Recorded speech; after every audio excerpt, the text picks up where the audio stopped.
ನಮಸ್ಕಾರ ವೀಕ್ಷಕರೇ, ನ್ಯೂಸ್ ಕಡಬ ಯೂಟ್ಯೂಬ್ ಚಾನೆಲ್ಗೆ ಸ್ವಾಗತ.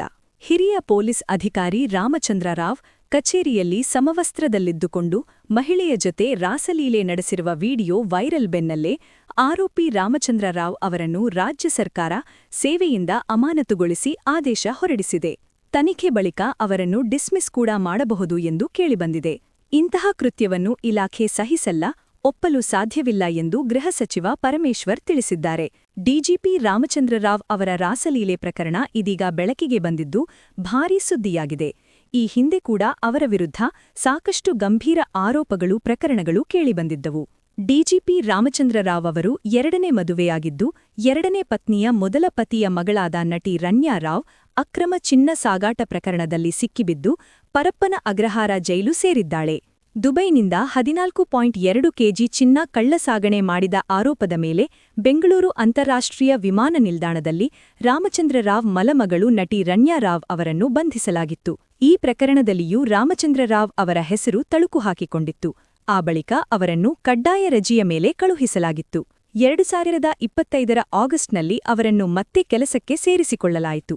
ಮಲಮಗಳು ರಣ್ಯಾ ರಾವಳಿಂದ ದೂರವಿದ್ದು ಆಕೆ ಜೊತೆ ಇತ್ತೀಚಿನ ದಿನಗಳಲ್ಲಿ ಯಾವುದೇ ಸಂಪರ್ಕವಿಲ್ಲ ಎಂದು ಕೂಡ ಸ್ಪಷ್ಟಪಡಿಸಿದ್ದರು.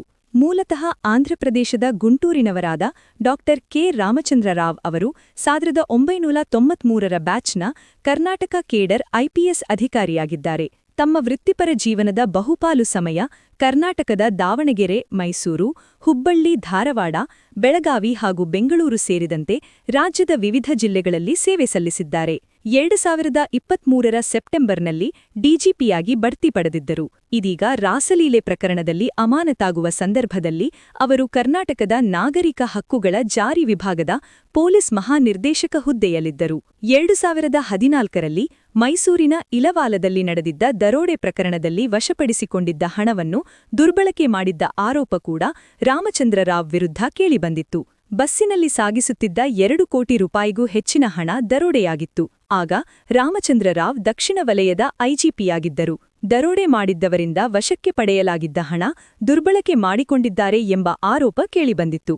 ಇದೇ ಪ್ರಕರಣದಲ್ಲಿ ರಾಮಚಂದ್ರ ರಾವ್ ಅವರನ್ನು ವರ್ಗಾವಣೆ ಮಾಡಲಾಗಿ ಸಿಐಡಿ ತನಿಖೆ ಕೂಡ ನಡೆದಿತ್ತು.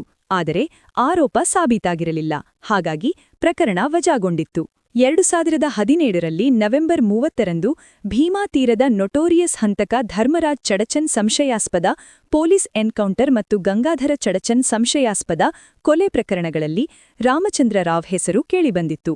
ಈ ಪ್ರಕರಣವನ್ನು ಕೂಡ ಸಿಐಡಿ ತನಿಖೆಗೆ ವಹಿಸಲಾಗಿತ್ತು. ತನಿಖೆ ವೇಳೆ ರಾಮಚಂದ್ರ ರಾವ್ ಪಾತ್ರವಿಲ್ಲ ಎಂಬುದು ಸಾಬೀತಾಗಿತ್ತು. ಇದೀಗ ರಾಮಚಂದ್ರ ರಾವ್ ರಾಸಲೀಲೆ ಪ್ರಕರಣದಲ್ಲಿ ಸಿಕ್ಕಿಹಾಕಿಕೊಂಡಿದ್ದು 8 ವರ್ಷಗಳ ಹಿಂದೆ ಬೆಳಗಾವಿಯಲ್ಲಿ ಐಜಿಪಿಯಾಗಿದ್ದಾಗ ದೂರು ನೀಡಲು ಬಂದಿದ್ದ ಮಹಿಳೆಯ ಜೊತೆಯೇ ಕಚೇರಿಯಲ್ಲಿಯೇ ಅಶ್ಲೀಲವಾಗಿ ವರ್ತಿಸಿ ರಾಸಲೀಲೆ ನಡೆಸಿದ್ದ ಪ್ರಕರಣ ಇದೀಗ ಬಟಾಬಯಲಾಗಿದೆ. ದೈನಂದಿನ ಮಾಹಿತಿಗಳಿಗಾಗಿ ನಮ್ಮ ನ್ಯೂಸ್ ಕಡಬ ಯೂಟ್ಯೂಬ್ ಚಾನೆಲ್ ಅನ್ನು ಇಂದೇ ಸಬ್ಸ್ಕ್ರೈಬ್ ಮಾಡಿ.